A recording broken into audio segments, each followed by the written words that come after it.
Hello, नमस्कार दोस्तों। जय भीम, नमो बुद्धाय।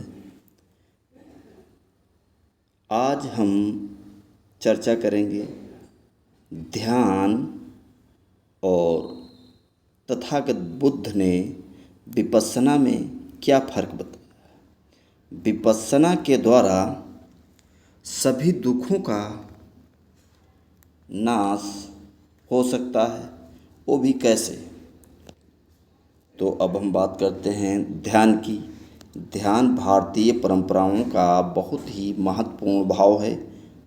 आखिर में ध्यान है क्या, इससे क्या होता है, किस प्रकार इसे प्राप्त किया जा सकता है और इसका क्या अभिप्राय है, इसे करने से हमें क्या फ़ायदा होगा। कई बार देखा गया है कि ध्यान की मुद्रा में लोग अपने आप को असहज महसूस करते हैं। जब हम ध्यान लगाते हैं तो मन नहीं लगता है। जैसे ही हम ध्यान लगाते हैं बहुत सारे विचार हमारे दिमाग में आने लगते हैं। ध्यान या मेडिटेशन से हमारा मन शांत हो जाता है, परंतु कुछ लोगों को ध्यान लगाते ही उनके सर में दर्द होने लगता है। तो सवाल उठता है, इसे ध्यान को कैसे समझें या जानें। ध्यान करने के अलग अलग तरीके हैं, उनमें से कौन सबसे अच्छा तरीका है या उत्तम है। सभी के द्वारा बताए गए ध्यान के अपने अपने अलग अलग दावे हैं। तो अब बात आती है कि विपश्यना क्या है, इस विपश्यना और ध्यान में फ़र्क क्या है। यदि यह कहा जाए कि विपश्यना श्रेष्ठ और उत्तम है ध्यान से, तो सवाल उठता है कि फिर ध्यान क्या है और विपश्यना श्रेष्ठ है तो क्यों श्रेष्ठ है। बहुत सारे विचार और उनके उद्देश्य व संदेह, डाउट्स, आखिर इसमें से कौन सा ध्यान हमें सर्वोच्च स्तर पर पहुंचा सकता है, इसे अब आगे हम विस्तार पूर्वक समझने का प्रयास करते हैं। ध्यान का सामान्य अर्थ है कि हम किसी विषय वस्तु पर या नाम पर अपना ध्यान केंद्रित करते हैं और अपने चित्त या मन को एकाग्र करके अपने अंतः मन की चेतना को एक विशेष अवस्था में लाने का प्रयत्न करते हैं। इसे अब हम आगे और सरलतम आसान शब्दों के माध्यम से समझने का प्रयास करते हैं। कई बार हमारे विचार, हमारा व्यवहार अच्छा या बुरा लगना अपने मन के वश में नहीं, परिस्थितियों के अनुसार यह सारी प्रक्रियाएं हमारे साथ होती हैं और हमारे अपने मन पर हमारा अपना नियंत्रण नहीं होता है। परंतु ध्यान के माध्यम से हम अपने मन के व्यवहार व विचारों को समझते हैं और पहली बार हम अपने मन पर नियंत्रण पाने का प्रयास करते हैं। यह इतना आसान भी नहीं है कि मन को समझना व उसे दिशा निर्देश देना। कई बार कुछ लोगों को शुरुआत में असहजता या बेचैनी महसूस होने लगती है, परंतु लगातार जब हम इसका अभ्यास करने का प्रयास करते हैं और लगातार अभ्यास करते हैं तो इसमें हमें सफलता हासिल होती है। सामान्य रूप से ध्यान में हमें निम्न वस्तुओं पर ध्यान केंद्रित करना होता है, जिसका पहला भाग है स्थूल ध्यान।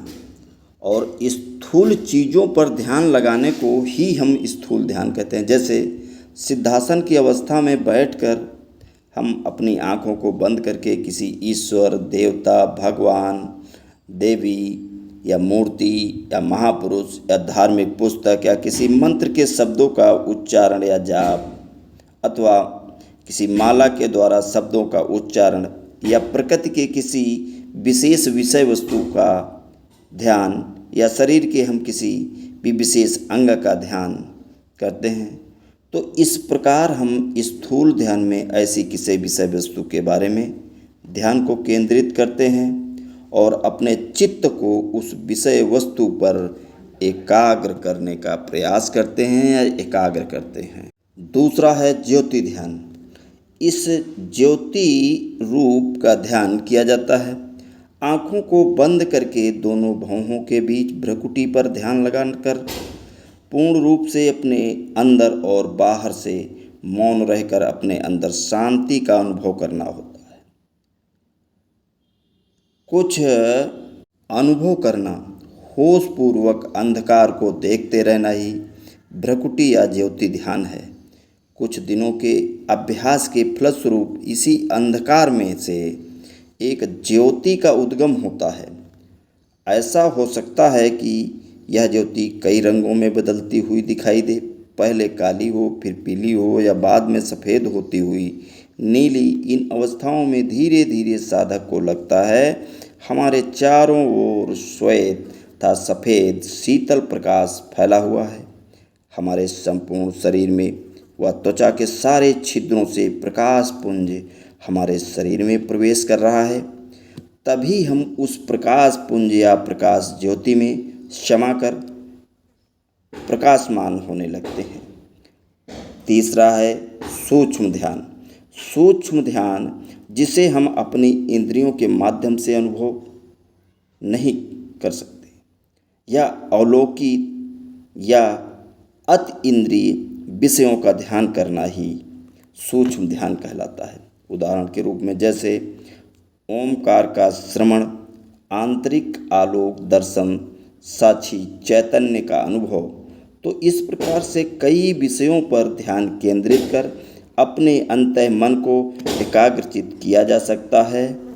अब आगे हम महामानव कारुणिक तथागत बुद्ध के द्वारा बताए गए ध्यान की अवस्थाओं को समझने का प्रयास करेंगे कि ध्यान की 8 अवस्थाओं के बारे में कारुणिक तथागत बुद्ध मध्यम निकाय के अनुपद सुत्ता में अनुपद धर्म विपස්සना को समझाते हुए कहते हैं, सारिपुत्त की अनुपम धम्म विपස්සना क्या होती है।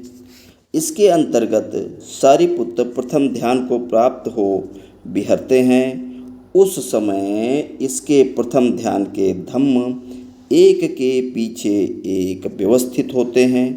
ये धम्म इनकी जानकारी में उत्पन्न होते हैं, इनकी जानकारी में विद्यमान रहते हैं और इनकी जानकारी में लुप्त हो जाते हैं। वे इन धम्मों में आसक्त नहीं होते हैं और प्रज्ञापूर्वक जानते हैं इसके आगे भी निस्मरण या निकलने का मार्ग है। और फिर वे इस प्रकार क्रमशः द्वितीय ध्यान, तृतीय ध्यान, चतुर्थ ध्यान, आकाशनायतन, विज्ञानायतन और अकिंचन्यायतन को प्राप्त कर विहरते हैं।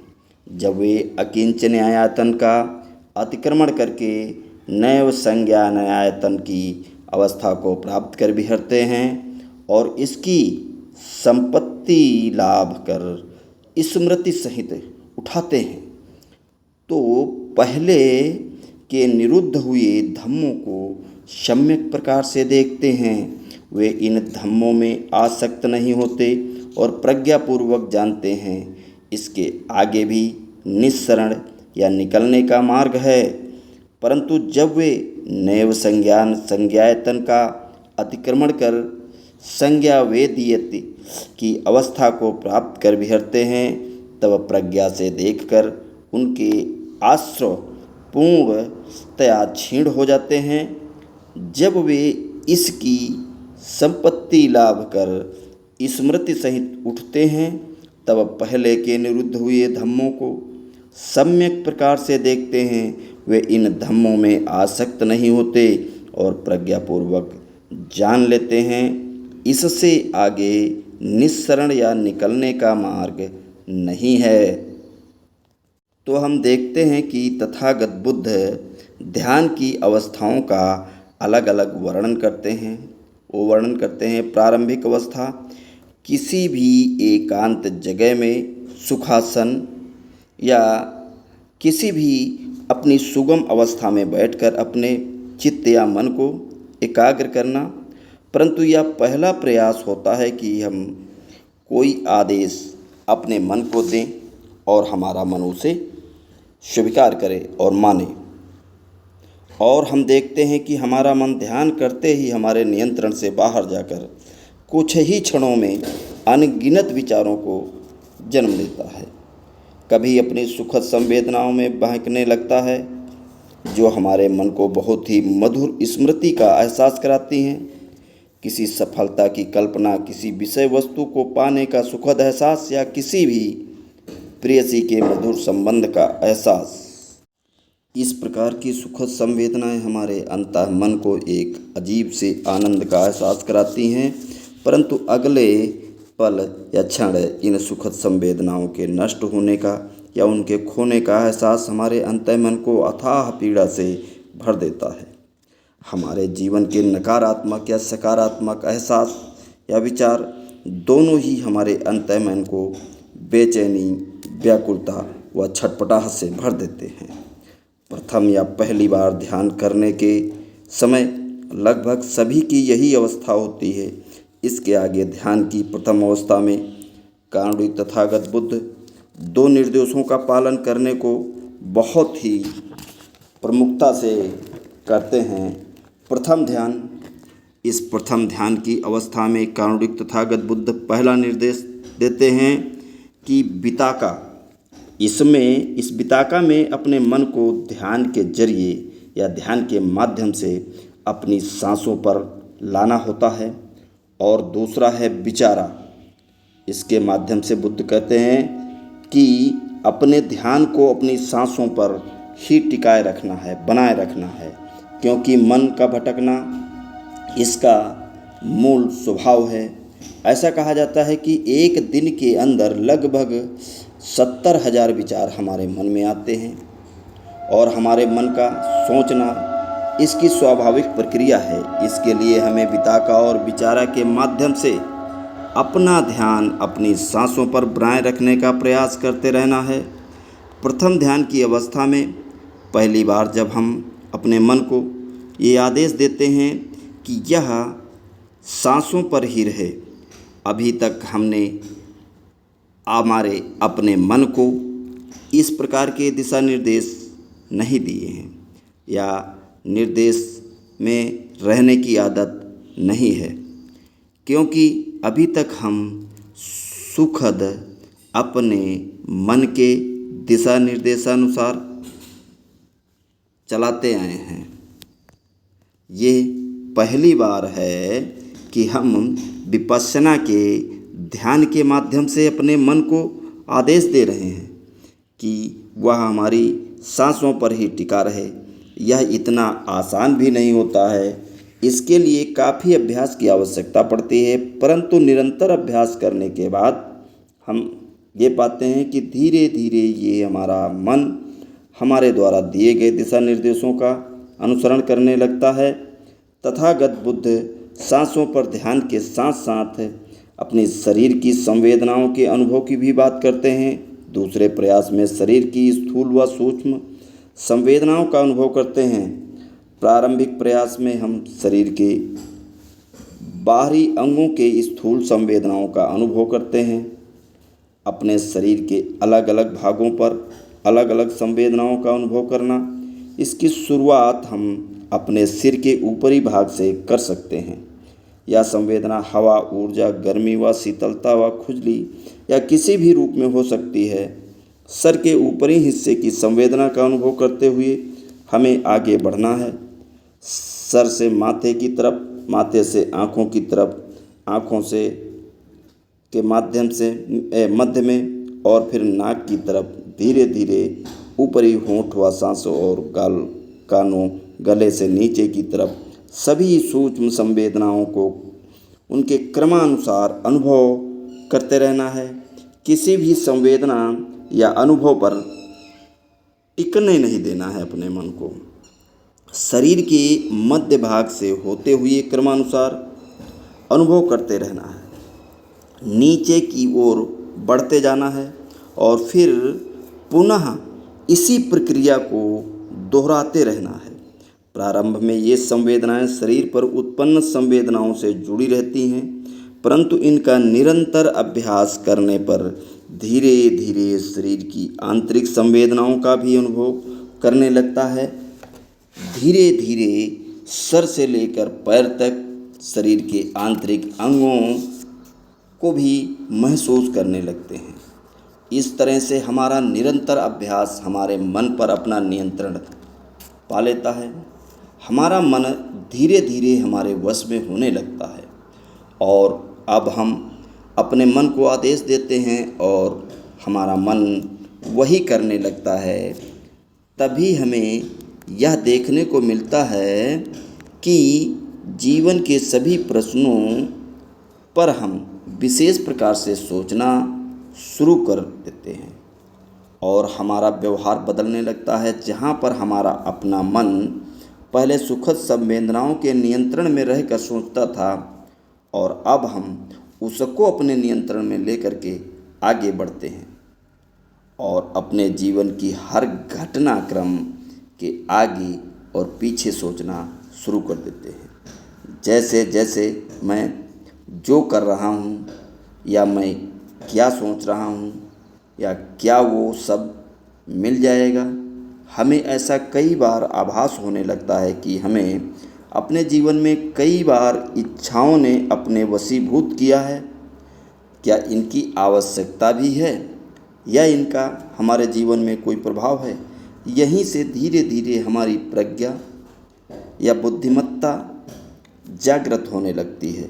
यही प्रज्ञा हमारे सभी जीवन के प्रश्नों को बड़े ही विस्तृत व विशेष रूप से तरीके से सोचने और समझने के लिए प्रेरित करने लगती है। विपश्यना के माध्यम से हम अपने मन पर अपना नियंत्रण पा लेते हैं। जैसे ही हम अपने मन पर नियंत्रण पा लेते हैं तो फिर प्रज्ञा जागृत हो जाती है और फिर हम स्वयं अपने अनुभव के आधार पर अपनी परिस्थितियों के आगे और पीछे के बारे में जानने लगते हैं।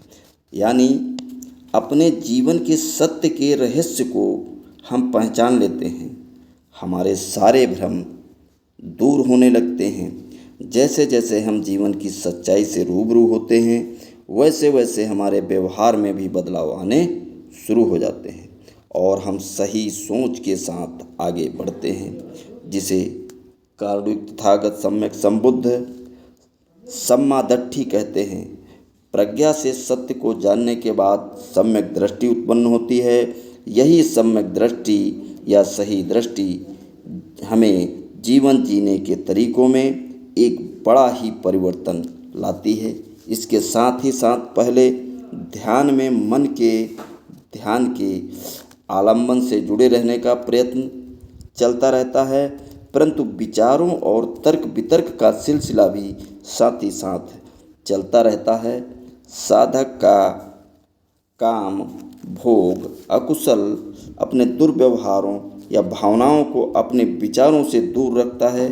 इस विवेक के कारण हमारे मन में प्रीत प्रमोद जागृत होने लगता और हमारे शरीर पर पुलक रोमांच की सुखद अनुभूति का एहसास होता है। साधक इसी प्रीत सुख की संज्ञा में समाविष्ट हो जाता है। यह पहली ध्यान समाधि या ध्यान की मुद्रा है। अब हम बात करते हैं द्वितीय ध्यान अर्थात दूसरी ध्यान समाधि। इस ध्यान की अवस्था में वितर्क और विचार का सिलसिला नितांत निरुद्ध हो जाता है।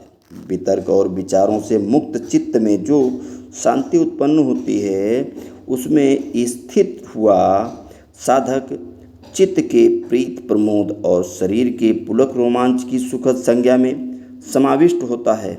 यह जो निर्विचार निर्वर्थक की अवस्था है, आगे जाकर इसी को चित्त वृत्तियों का निरोध होना कहा गया है। इसी को उच्च अवस्था मानने लगा है, जबकि ऐसा नहीं है। वस्तुतः यह ध्यान की द्वितीय अवस्था या द्वितीय समाधि है। चित्त वृत्तियाँ निरुद्ध हुई हैं, परंतु अभी चित्त और शरीर की संज्ञा कायम है, अर्थात हमारा अंतःमन या चित्त और हमारे शरीर का भाव कायम रहता है। इसके आगे और भी गहन अवस्थाएं हैं। अब हम बात करते हैं तृतीय ध्यान। तीसरी ध्यान या समाधि की अवस्था। इस ध्यान की अवस्था में इसमें हमारे चित्त पर महसूस होने वाली प्रीति प्रमोद की संज्ञा भी समाप्त हो जाती है। जिस शारीरिक सुख की प्रसन्नता कायम रहती है, साधक उसी की संज्ञा में समाहित हो जाता है, अर्थात अंतर्मन के ऊपर सुखद संवेदनाएं क्षीण हो जाती हैं, परंतु शरीर में अभी भी संवेदनाओं की उपस्थिति मौजूद रहती है। अब आगे बात करते हैं चतुर्थ ध्यान की। तो इस चतुर्थ ध्यान या समाधि में चित्त के सौमनस चित्त उल्लास और दौर मनस चित्त संताप यानी मानसिक सुख और मानसिक दुख की संज्ञा का निरोध तो पहले ही हो चुका था। अब शारीरिक सुख और दुख की संज्ञा का भी अंत हो जाता है। तब सुख दुख रहित विशुद्ध उपेक्षा और सजगता की अवस्था प्राप्त होती है। साधक इस अवस्था के साथ चतुर्थ ध्यान की अवस्था में लीन होता है या समाधिष्ठ होता है। अब बात करते हैं पांचवा ध्यान या आकाश न्यायतन। चौथे ध्यान में साधक शरीर की ही नहीं बल्कि सभी भौतिक पदार्थों की संज्ञा पूर्ण रूप से निरुद्ध हो जाती है। और पांचवें ध्यान में साधक आकाश की अनंत स्थितियों का ध्यान करता है। इसके फैलाव में किसी भी प्रकार का कोई अवरोध या रुकावट नहीं, किसी भौतिक पदार्थ की चाह नहीं रहती। आकाश की अनंतता का एहसास जितना फैलाव उतना विस्तृत, कोई अंत नहीं, अर्थात अनंतता का एहसास साधक इसी आकाश की अनंतता की संज्ञा या पांचवीं ध्यान अवस्था में समाविष्ट हो जाता है। अब हम आगे बात करते हैं छठे ध्यान अवस्था की या विज्ञानायतन।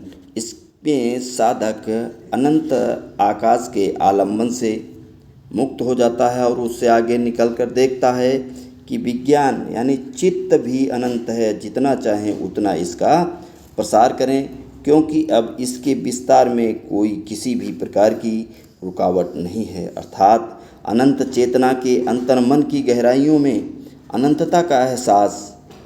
अतः साधक अनंत विज्ञान या चेतना की संज्ञा में छठे ध्यान में समाविष्ट हो। अब हम आगे बात करते हैं सातवें ध्यान की या अकिंचनायतन। इसमें साधक अनंत विज्ञान के आलंबन का भी अतिक्रमण करके आगे बढ़ता है तो देखता है कि अब कोई अवलंबन शेष नहीं रहा है, सभी कुछ पीछे छूट चुका है, किसी भी प्रकार का कोई आलंबन या बंधन शेष नहीं बचा। अकिंचन्य ही अकिंचन्य अर्थात शून्य ही शून्य है। तब वह अनंत अकिंचन्य की संज्ञा यानी सातवें ध्यान में समाविष्ट हो जाता है। अब हम बात करते हैं आठवें ध्यान अर्थात आखिरी नैव संज्ञान संज्ञायतन। इसमें साधक अकिंचन्य के आगे बढ़कर देखता है तो उसे ऐसी अवस्था ध्यान की दिखती या एहसास होती है जहाँ पर संज्ञा धुंधली हो जाती है और उसका अस्तित्व व अनास्तित्व में किसी भी प्रकार का कोई भेद नहीं रहता। एक ऐसी अवस्था जहाँ परिभाषाएं अपना अस्तित्व ही खो देती हैं। इस अवस्था में किसका नामकरण करें किसका नहीं, क्योंकि इसमें यह भी नहीं कहा जा सकता कि संज्ञा है या संज्ञा नहीं है। यह आठवां ध्यान सर्वोच्च ध्यान की अवस्था है, संज्ञा वेदित निरोध। अर्थात जो साधक इन सभी अवस्थाओं को प्राप्त कर लेता है तो वो अपने जीवन में सभी प्रकार के दुखों से मुक्ति पा लेता है। और बौद्ध मार्ग में इस अवस्था को सर्वोपरि अवस्था कहते हैं।